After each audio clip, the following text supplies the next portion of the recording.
আসসালামু আলাইকুম ওয়া রাহমাতুল্লাহি ওয়া বারাকাতুহু। প্রিয় দর্শক, আজকে নামাজের একটি মাসআলা নিয়ে আলোচনা করব।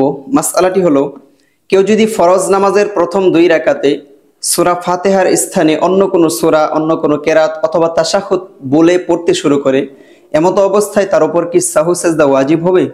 এই প্রশ্নের উত্তর হলো জি। কেউ যদি সূরা ফাতিহার স্থানে ফরজ নামাজের প্রথম 2 রাকাতের মধ্যে অন্য কোনো সূরা, অন্য কোনো আয়াত অথবা তাশাহুদ পড়তে শুরু করে এবং এতটুকু পরিমাণ পড়ে যতটুকু পরিমাণ পড়লে 1 রুকন আদায় করা যায়, অর্থাৎ 3 তাসবিহ 3 বার সুবহানাল্লাহ বলা যায়, এতটুকু পরিমাণ যদি কেরাত পড়তে শুরু করে, তাশাহুদ পড়তে শুরু করে, তাহলে নামাজের শেষে তাকে সাহু সেজদা দিয়ে নামাজটি সহি করে নিতে হবে।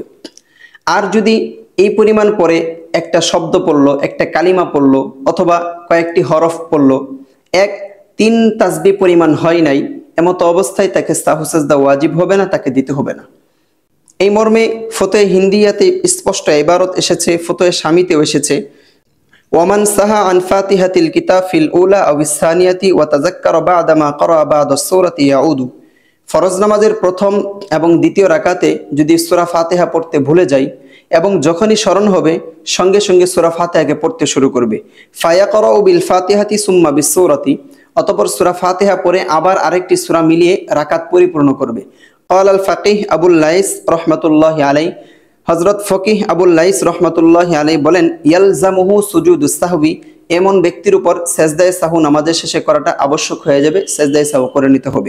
কাজে আমরা বুঝতে পারলাম, যদি সূরা ফাতিহার স্থানে অন্য কোনো সূরার কয়েকটি আয়াত অথবা একটি পরিপূর্ণ সূরা পড়ে ফেলা হয় অথবা তাশাহুদ একটু পরিমাণ পড়ে হয়, যতটুকু পরিমাণ পড়লে 1 রুকন আদায় করা যায়, এমত অবস্থায় সাহু সেজদা ওয়াজিব হবে।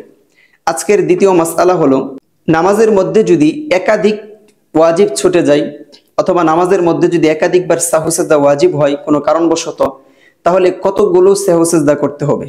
এই প্রশ্নের উত্তর হলো, নামাজের মধ্যে যদি একাধিক ওয়াজিব ছুটে যায় তাহলে শুধু একটি সাহু সেজদা করার দ্বারাই সমস্ত ছুটে যাওয়া ওয়াজিবগুলোর কাফারা হিসেবে আদায় হয়ে যাবে। এই মর্মে আমার সামনে কিতাব আছে ফাতাওয়া সিরাজিয়া।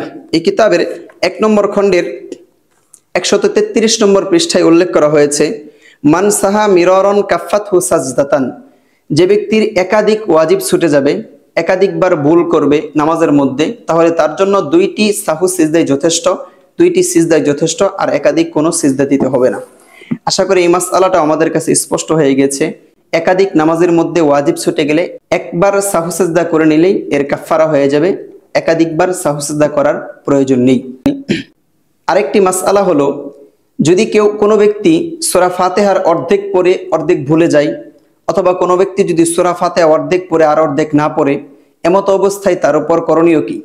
যদি কোনো ব্যক্তি ফরজ নামাজ হোক অথবা অন্য কোনো নামাজ হোক, প্রথম রাকাত অথবা নফল সুন্নতের সব রাকাতেই সূরা ফাতিহাকে অর্ধেক পড়ে অথবা আংশিক পড়ে অথবা সবগুলো পড়েছে, একটি আয়াত বাদ পড়ে গিয়েছে, এমত অবস্থায় যদি সে রাকাত পরিপূর্ণ করে ফেলে, নামাজ পরিপূর্ণ করে ফেলে, তাহলে তার নামাজ হবে না।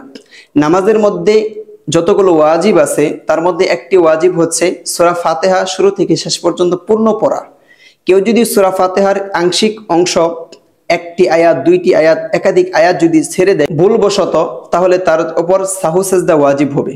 আর যদি সূরা ফাতিহার কোনো আয়াতকে ইচ্ছাকৃতভাবে কেউ ছেড়ে দেয়, তাহলে তার নামাজ নষ্ট হয়ে যাবে, এই নামাজ আবার পুনরায় পড়াটা আবশ্যক হবে। তবে এক্ষেত্রে আমাদের মনে রাখতে হবে, সূরা ফাতিহার কোনো আয়াত যদি ছুটে যায়, অন্য কোনো সূরা শুরু করে দেওয়া হয়, অতঃপর মনে হয় যে সূরা ফাতিহার একটি আয়াত বাদ পড়ে গিয়েছে অথবা 2টি আয়াত বাদ পড়ে গিয়েছে, তখন সূরা ফাতিহার সেই আয়াতগুলো আবার পুনরায় পড়ে নেওয়া এবং আবারই সূরা পড়ে নেওয়া। এক্ষেত্রে দেখতে হবে, যদি 3 তাসবিহ পরিমাণ অথবা তার চেয়েও বেশি সময় বিলম্ব হয়, সেক্ষেত্রে সাহু সিজদা ওয়াজিব হবে। আর যদি এর কম হয়, 1 আয়াত পড়তে আলহামদুলিল্লাহি রাব্বিল আলামিন এতটুকু হয় অথবা ইয়াকা নাবুদু ওয়া ইয়াকা নাস্তাইন এতটুকু পরিমাণ হয়, তাহলে তার উপর সাহু সিজদা ওয়াজিব হবে না, সাহু সিজদা ছাড়াই তার নামাজটা সহি হয়ে যাবে। আশা করি আজকের মাসআলাগুলো সকলে বুঝতে পেরেছেন।